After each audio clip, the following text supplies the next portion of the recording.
welcome to Let's Get Growing, and this is video tutorial number 13. And so this time we've decided not to do a pack.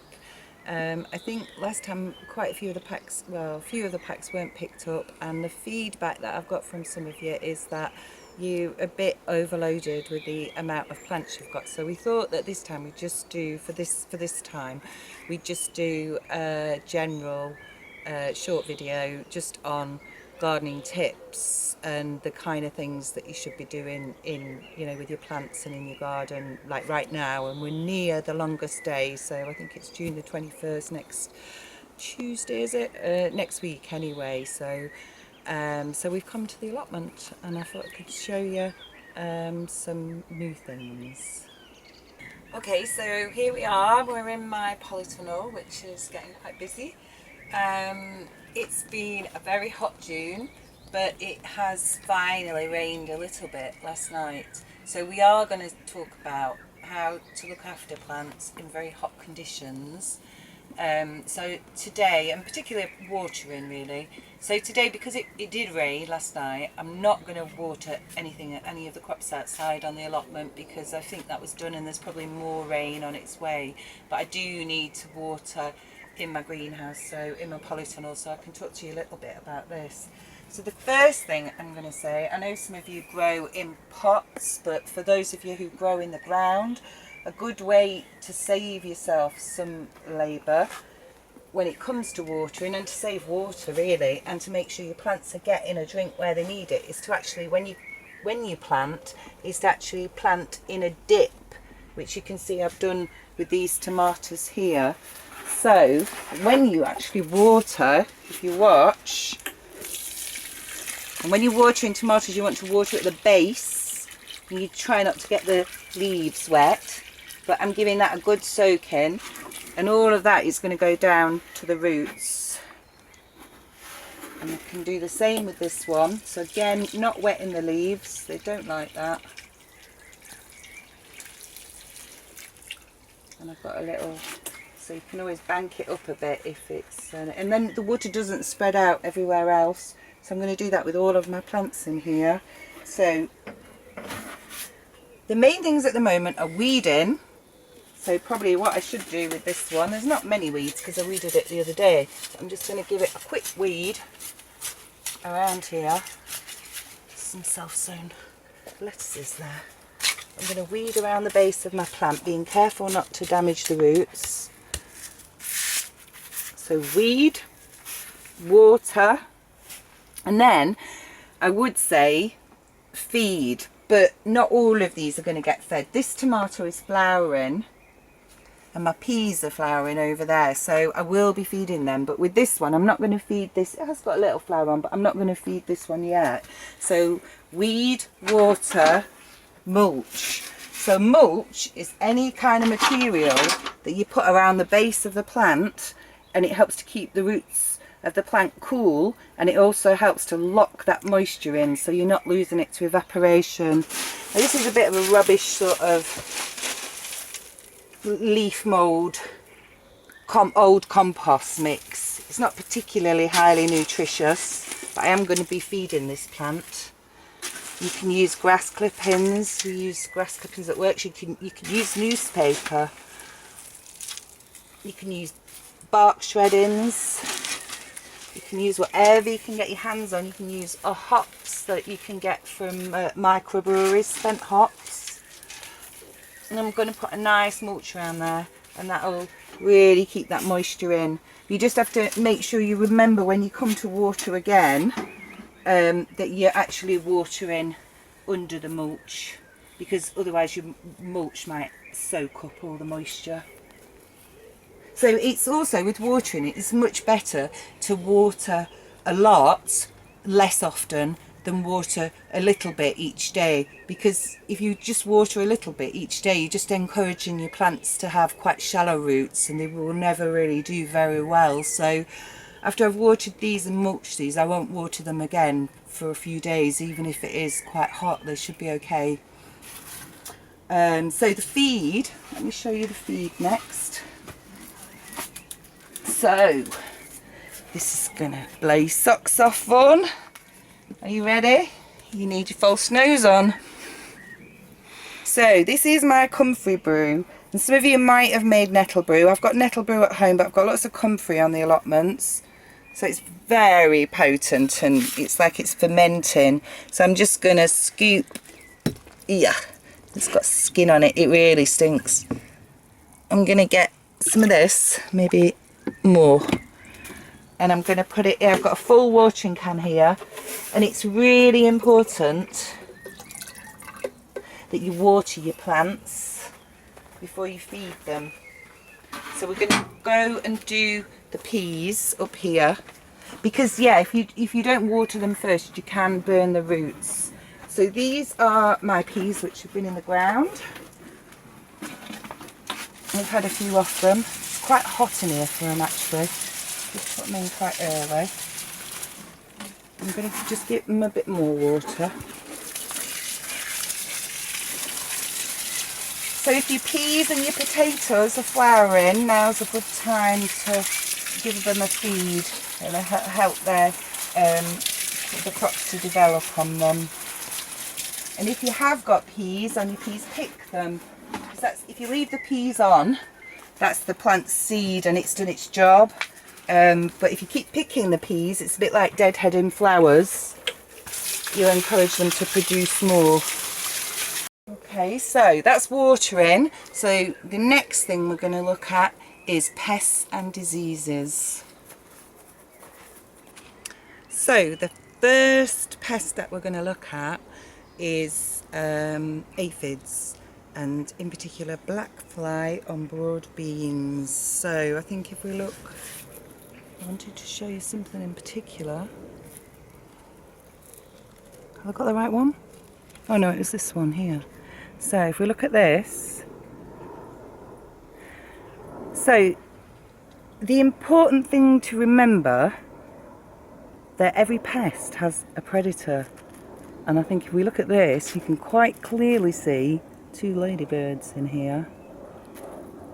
So ladybird larvae is what will eat all of this, and nature will solve the problem for me. But the problem with broad beans is often there's a delay. There's a few ladybirds around, so that sort of gives hope, but it could be that these broad beans get really damaged, so I'm going to give them a bit of a helping hand. So one thing that you can do with broad beans when they're this well developed and they've started forming their pods is you can remove these tender tips, and that's what the aphids are going for and laying their eggs on. So we can go around and snip the tips off, and it will also help the broad beans to develop. That one's really infested. So I can do that with all of my plants. Another thing I can do is I could get a little brush or use my hands or a strong jet of water, and I could remove them.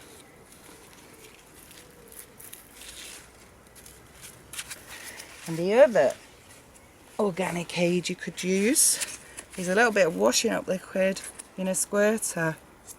I don't want to get the ladybirds though.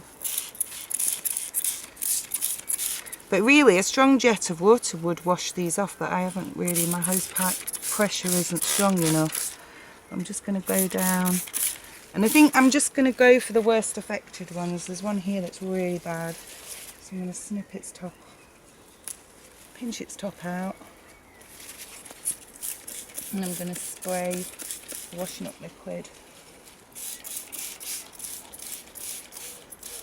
And they are all on the tips, but sometimes they start to affect the beans. So it's a case, I think with things like this, it is a case of what kind of a gardener you are and how much you can tolerate. You might lose a few crops, but if you've got loads of ladybirds on your garden, that might be a good thing. And sometimes nature sort of has its own answers, but sometimes you might want to intervene a little bit, and sometimes you might want to intervene more. You know, that's a choice you'll make personally. So I'll probably go around and spray some more of these and snip the tops off, and then I'll leave the ladybirds to get on with the rest of it, and hopefully I'll have some lovely broad beans. Okay, so we're going to talk about the next pest, and this is something that I think you've probably all struggled with. We all do as gardeners. And this is my lovely strawberry crop. And look at this one. There's not a lot of damage here, but something's eaten it, and it wasn't me. So, slugs and snails. How do you tackle them? I don't have a massive problem with slugs and snails here, to be honest, on the allotment, because I've got a pond, there's a lot of birds, and again I think nature sort of deals with the problem. I also grow a lot of produce, so if a little bit gets wasted it doesn't matter. But what I do at home, because I do have a lot of problems with slugs and snails at home, is I regularly look under the bottom of my pots. I look under any refuges, and slugs like cool, dark places. So let's have a look. So there we go.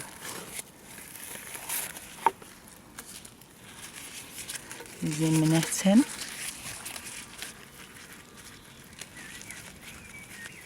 Yeah. So I don't like killing things. So what I do with my slugs and snails is I throw them into the pond for the frogs to eat. They'll probably get out again and come back, but you could. Don't use slug killer, please, because you kill hedgehogs and birds. You could. I know a gardener who collects them up in a pot and takes them out for a walk and leaves them a mile away. So I'm going to put that in the pond. And hopefully my froggies are going to eat that. Dinner. You might also have noticed that I have actually got a net over my strawberries, and that's depends if you think they're a pest or not. I don't, because I like birds, but I also like strawberries. So what I've got here is I've got quite a thin net, thinly woven net, so a bird can't get through it. And it's also, if you are going to net, you have to make sure you net really well at the bottom, so a bird can't get in and get trapped in there. I once had a blackbird got in and it was dead, so that was really upsetting. So I always put a really good weight still on the bottom. And I've also, if you look across here, I've got a temporary net on my sweet corn, just temporarily to stop the pigeons from devastating it till it gets going. And I've also this year netted my gooseberry over there, because often I don't get any crops once the birds discover it. But we don't really net much at B.F.G because the birds don't seem to bother the fruit there. Fingers crossed. So the other thing I've spent quite a long time doing this week is tying up plants and training them. So I've been training cucumbers up their strings, also training grapevines, but also tying up tall flowers and tall crops. So I use quite rudimentary sort of, just knock a stick in and then tie some string to it and around the plant. Otherwise this would all be flopped on the ground, especially when it rains. So it just keeps them nice and upright and you get more flowers for longer. So that's just another little tip. Now after all of that hard work, it's time for the best bit, which is the harvesting. So look at these are my onions. So they're the same as the onion sets that we grew in the pots, but these have been grown in the ground. So these are ready. And I'm going to pull a couple out. Let's go for the biggest ones first. Now I have to say, I'm really happy with these, but the ones that I grew in the pots I harvested yesterday, and I think they were probably less than half this size, maybe a quarter of this size, but I'm still going to eat them. But what I want to say is that growing onions in pots is probably not ideal. So if you haven't had much success, that's not your fault. It's just they're better off growing in the ground. Now I'm going to carry on doing some harvesting.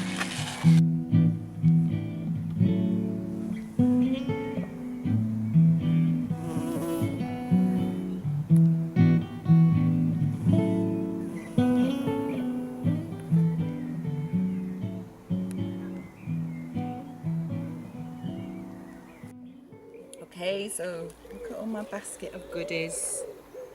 very happy with that. So I'm going to tootle off home now and get making my dinner. So thanks a lot for watching, and happy gardening, and I hope the tips have been useful.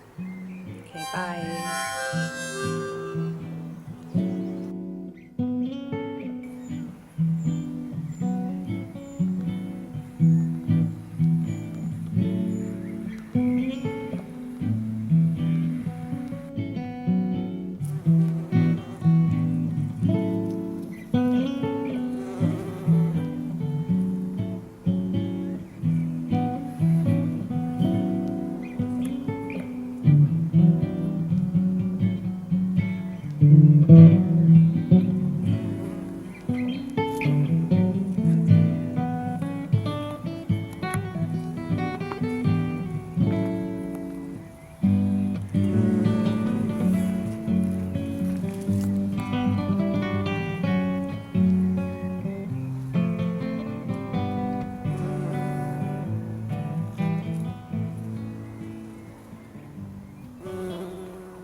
Oh, there's a wren.